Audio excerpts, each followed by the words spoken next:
또 예배하시는 성도님들 주님의 이름으로 환영하고 축복합니다.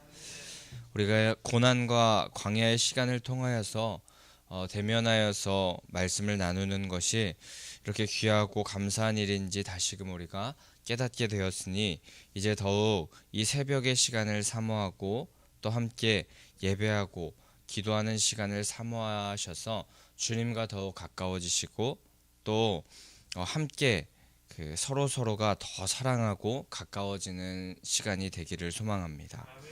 지금 상황과 여러 환경 문제를 통하여서 오히려 우리가 하나님과 더욱더 가까워지는 계기가 되길 원하고 사람을 더욱더 사랑하게 되는 우리가 되기를 간절히 소망합니다. 오늘 이제 야곱이 형의 장자권을 훔쳐 달아나고 오랜 후에 다시 에서 형을 만나게 되는 사건의 본문에 우리가 위치하여 있습니다. 긴장되는 순간으로 보일 수도 있고 그런 겉모습으로 보일 수도 있지만 어제 큐티 본문이었던 우리 어제 주일의 설교 본문 32절 후반부 말씀을 보고 이제 이 33절의 말씀을 우리가 보게 된다면 전혀 긴장할 필요가 없는 상황인 것입니다. 32절 전반부까지는 분명 형에게 줄 예물을 준비하고 또 가족들을 먼저 보내면서 어떻게 보면 잔머리를 조금 굴렸던 그런 야곱의 모습을 볼 수 있지만 브니엘의 아침을 맞이하면서 야곱은 이제 하나님과의 관계부터 완전히 변화된 사람이 되어 있었습니다. 하나님과 대면하면서 하나님과 관계를 맺으면서 그때서야 비로소 생명이 보존될 수 있다는 것을 깨달은 변화된 야곱이 된 것입니다. 그렇게 변화된 야곱이기에 오늘 3절 말씀에서 이제 가족들을 뒤로하고 자신이 먼저 가족들 앞에 나아가서 형을 맞이하러 나가는 모습을 야곱은 보이고 있습니다. 같은 문제가 있다고 할지라도 그것이 문제가 되는 사람이 있고 문제가 되지 않는 사람이 있습니다. 야곱은 하나님을 만나기 전에 형 에서를 만나는 것이 죽을 위기에 놓인 절체절명의 순간인 것 같았지만 하나님을 만난 후에는 그 에서 형을 만나는 일이 문제가 되지 않았습니다. 하나님과의 관계의 변화가 상황을 그리고 문제를 반전시키신 것입니다. 우리가 살아가는 삶에도 하나님을 의지하면서 살아간다면 문제가 되지 않는 그런 삶, 문제가 되지 않는 그런 신앙을 하면서 살아갈 수 있게 될 줄 믿습니다. 하나님께서 모든 것의 주관자가 되시고 창조주 그리고 통치자가 되시기 때문에 두려워하고 낭망할 필요가 없고 문제 앞에 우리는 좌절할 필요가 없는 것입니다. 그보다 더 위대하시고 강하신 하나님이 우리의 아버지가 되신다고 하시기 때문입니다. 그렇기 때문에 원하기는 야곱처럼 문제가 되지 않는 신앙하시는 자가 되기 위하여서 우리 먼저 하나님과의 관계를 더 철저히 바로 다시 쌓아가는 성도님들 되시기를 소망합니다. 하지만 야곱의 겉의 상황 자체는 변하지 않았습니다. 분명히 눈앞에 400명의 군사를 이끌고 오는 형이 있었던 것은 변함없었습니다. 그러나 하나님과 동행하는 야곱은 하나님께서 선한 길, 축복의 길, 그 길을 예배하실 것을 믿고 두려워하지 않고 아내, 여종, 자식들을 뒤로 하고 형에게 먼저 나아갑니다. 근데 그때 상황은 변하지 않았지만 야곱이 변하였으며 또 3절 말씀에 보면 몸을 7번 굽히며 형 에서에게 나아갔다라고 그렇게 기록하고 있습니다. 7이라는 숫자는 고대 근동 지방에서 그 사람들에게 완전함을 의미하는 숫자였다고 합니다. 이는 야곱이 먼저 자신이 해야 할 일이 숨고 또 변명거리를 찾아보고 어떻게 하면 내 생명을 보존할까? 사람의 생각으로 그렇게 나아가려고 하는 그 일이 먼저 되는 일이 아니라 근본적으로 형에게 용서를 구하는 일이 먼저 되어야 하는 일이라는 것을 확실히 하고 있는 것입니다.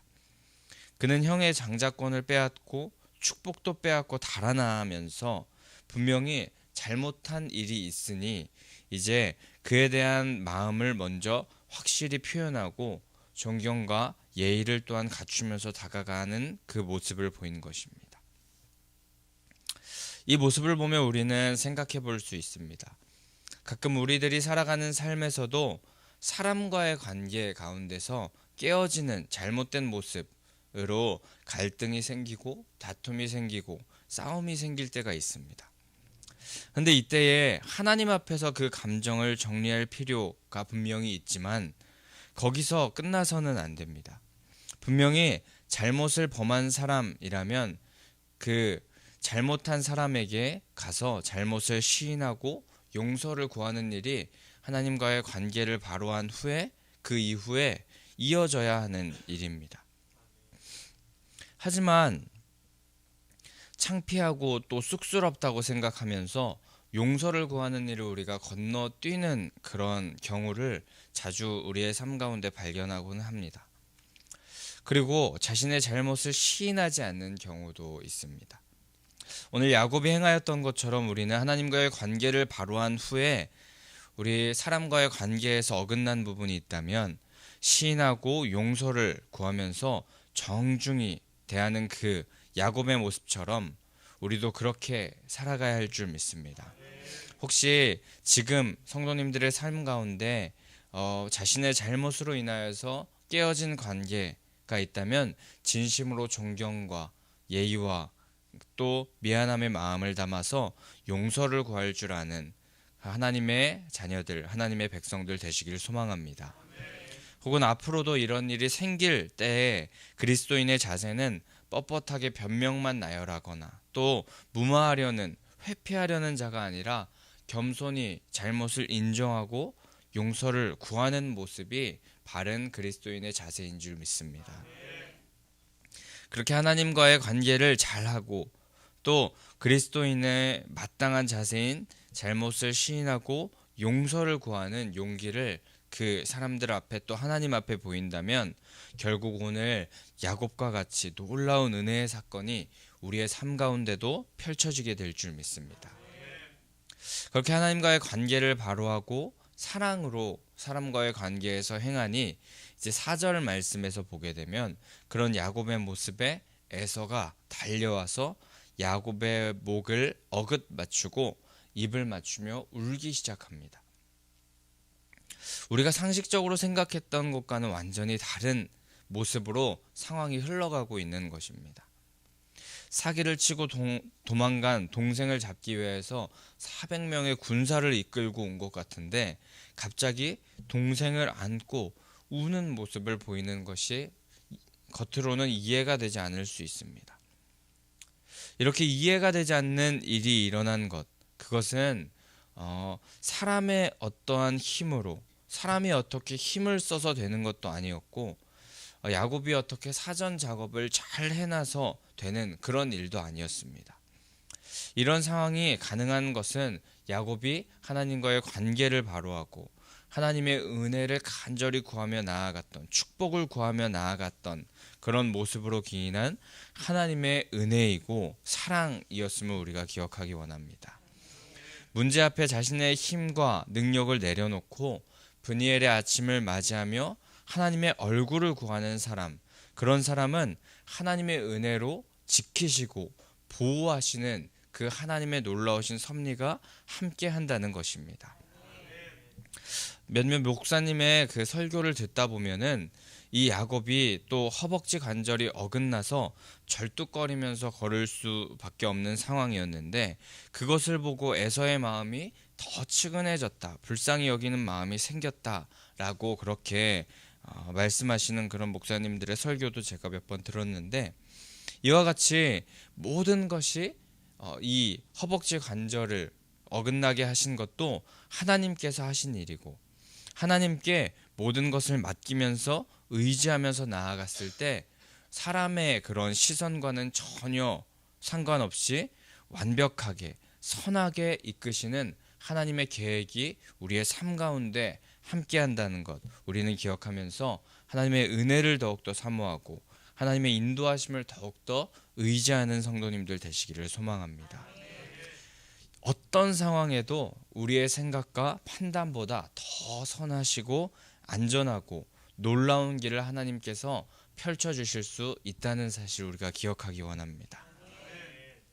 하지만 이렇게 여러 성경 인물들로 하여금 매번 하나님께서는 자신을 따르라고, 하나님의 계획이 너무나도 선하고 복된 길이라고, 안전한 길이라고 말씀하시는데, 우리는 허벅지 관절이 어긋난 장애를 주신 것에 주님을 원망할 때도 있고, 내 생각엔 형 에서가 그저 오던 길을 완전히 돌이켜서, 군사를 이끌고 오던 길을 돌이켜서 자신을 만나러 오지 않는 것이 완전한 해결책이 아닌가, 그렇게 생각할 수도 있지만, 하나님께서는 작은 일 하나하나에도 놀라운 계획을 가지고 계시면서 야곱의 삶을 인도하고 계셨고, 그런 하나님께서는 우리의 삶도 선하게 인도하신 하나님이신 줄 믿습니다. 그러니 우리는 하나님의 그 인도하심을 따라서 삶의 작은 일 하나하나에 섭리하심이 있음을 기억하면서 믿고 따르라는 말씀, 그 말씀을 우리에게 계속하여서 하실 때 우리가 그대로 따르고 순종하는 믿음의 사람이 된다면 결국에 하나님의 놀라운 승리를 함께 맛보는 역사를 우리가 누리게 될 수 있을 줄 믿습니다. 그렇게 하나님의 은혜, 사람으로는 안 되는 그런 은혜의 그런 상황, 순간을 맛본 후에 이제 5절에서 에서는 20년 만에 다시 보는 야곱과 그 짙은 혈육의 정을 나눈 후에 그와 함께 온 사람들이 궁금해졌고, 그 사람들이 누군지에 대해서 묻고 있습니다. 이에 야곱은 하나님께서 자신에게 은혜로 주신 자식들, 가족들이라고 그렇게 말하고 있습니다. 변화된 야곱은 자신에게 주신 모든 것이 하나님의 은혜임을 고백할 줄 아는 자가 된 것입니다. 그리고 그 가족들은 에서에게 처음으로 인사를 하게 되면서 가족들이 드디어 함께 만나게 되며 서로 그 인사를 나누고 사랑을 나누게 되는 모습을 보게 됩니다. 하나님과의 관계를 바로 하면서 나아갈 때 개개인 간의 회복도 이루어졌으며 공동체 간의 회복도 이루어지는 모습을 보게 되는 것입니다. 그리고 그 이후에 에서는 야곱에게 그 가족을 만나기 전 또 야곱이 보낸 가축대들 예물에 대하여서도 묻게 되는데, 그 야곱을 만나기 전에 예물을 미리 만난 후에 야곱에게 그것들은 또 무엇인가에 대해서 묻고 있습니다. 그래서 이에 야곱은 8절에 내 주께 은혜를 입으려 한다라고 그렇게 말하고 있습니다. 근데 또 이 말씀을 우리가 또 얼핏 그냥 보게 된다면 야곱이 이렇게 말하는 것 같습니다. 그것들은 내가 형에게 드리는 뇌물입니다. 내 목숨을 살려주십시오 라고 그렇게 하는 정도로 이해할 수 있을 것 같기도 하지만, 과거 고대 근동 지방의 이 예물이라는 것을 생각해 본다면, 또 이전에 야곱의 변화된 모습을 생각해 본다면 이것이 뇌물이 아니라 그 형에게 주는 마음이 담긴 선물임을 우리가 알 수 있는데, 과거 고대 근동에 이 가축대들을 드렸던 그 예물이라고 한다면 화해와 더불어서 서로의 마음을 확인하는 증표로 사용되었다고 합니다. 만약 예물을 받는다면 이 화해와 친선관계가 맺어지는 것이고, 그것을 거절한다면 화해할 의사가 없고 너와 나의 관계는 끊어진 것이다 라는 것을 의미했다고 합니다. 그렇게 단순히 이 예물은 뇌물이 아니라 형 에서와 적대적인 관계가 있었다면 모두 청산하고 진정으로 화해와 새로운 관계를 맺기를 원한다는 개선의 의미를 가진 그런 의미를, 그리고 또한 간절히 원하는 예물이기도 했던 것입니다. 허나 이어서 이런 예물에 대하여서 에서가 거절하는 것처럼 보입니다. 하지만 이는 에서가 이 예물을 단순히 거절하고 예물을 받지 않아서 화해할 의사가 없고 너와 나의 관계는 끊어졌다는 그런 고대 근동의 그런 문화적인 표현이 아니었고, 이미 나에게는 예물이 많이 있으니, 나에게는 재산이 많이 있으니 내 것은 내가 사용해도 좋다, 너의 것은 너가 사용하면 좋겠다라는 그런 의미로 야곱을 생각해주고 동생이 더 잘되기 원하는 희망과 기원을 담고 있는 그런 말이었습니다. 에서는 화해는 받았지만 물질은 받지 않아도 된다라는 그런 의미로 그런 말을, 구절의 말을 하였던 것입니다. 이런 그 에서의 모습을 보면서, 또 야곱과 에서가 만나는 그런 모습을 보면서 우리 하나님께서는 정말 신비로운 분이신 것임을 우리가 다시 한번 깨닫게 됩니다. 20년간 살아오면서 화가 좀 삭혀질 수도 있었겠지만, 그 20년 전 동생을 잡으려고 화를 내면서 죽이겠다고 그렇게 따라왔던 에서가 이제 동생을 이렇게 용서하고 사랑하게 변화된 것, 그것은 하나님의 주권적인 능력이고 또 은혜였다고 밖에 볼 수 없는 것입니다. 야곱도 그런 에서에게 형님의 얼굴을 배운즉 하나님의 얼굴을 본 것 같습니다 하고 10절에 말하게 되는데, 이것 또한 겉으로 보기에는 좀 아부 섞인 말로 들릴 수도 있겠지만 그런 것이 아니라 에서를 통하여서 하나님을 더 깊이 알게 되었다고 말하는 것입니다. 형 에서에게 나아갈 담력을 주신 분도 하나님이시고, 에서를 만나 화해하고 용서받게 하신 것도 하나님이시고, 또 다시 형과 놀라운 사랑의 관계가 된 것도 하나님의 은혜로 함께 하신 그런 놀라운 사건이기 때문에 에서를 보면서 그 하나님의 은혜를 깨닫고 하나님의 일하심을 보았다. 그래서 그 에서를 만남으로 말미암아 하나님을 다시 만나고 하나님을 본 것 같다라고 그렇게 말하게 된 것입니다. 이와 같이 하나님의 사람은 사람과의 관계에 있어서도 하나님을 바라볼 줄 아는 사람이 되는 사람이 바로 하나님의 사람이라는 것을 우리가 기억하기 원합니다. 하나님께서 섭리하시고 인도하시는 역사를 삶 속에서도 경험하면서 매일매일 감사와 기쁨으로 살아가게 되는 사람이 바로 하나님의 자녀, 하나님의 백성인 것입니다.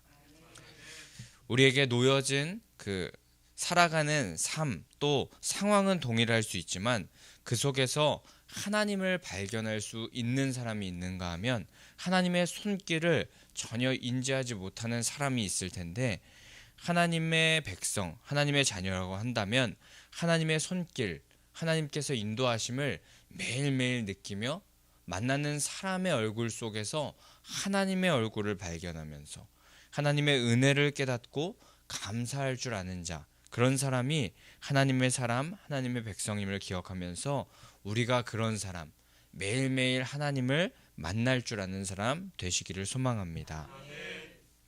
매일매일 그렇게 하나님을 발견할 줄 알게 된다면 그렇게 삶 속에서 하나님을 만나기 위하여서 먼저 우리는 하나님의 말씀을 굳게 믿고 또 하나님을 신뢰하며 나아가는 삶, 그 삶이 먼저 선행되어야 할 줄 믿습니다. 주저하지 않고 도망치지 않고 말씀을 정면으로 붙들고 우리가 그대로 살아가겠다는 순종의 마음을 담아 삶 가운데로 나아갈 줄 알아야 될 줄 믿습니다. 그런 사람이 그 삶 속에서 매일매일 하나님과 동행하는 삶을 살게 될 것이며, 또 브니엘의 아침에 그 눈부시게 떠오르는 일출을 바라볼 수 있는, 맞이할 수 있는 자가 될 수 있을 줄 믿습니다.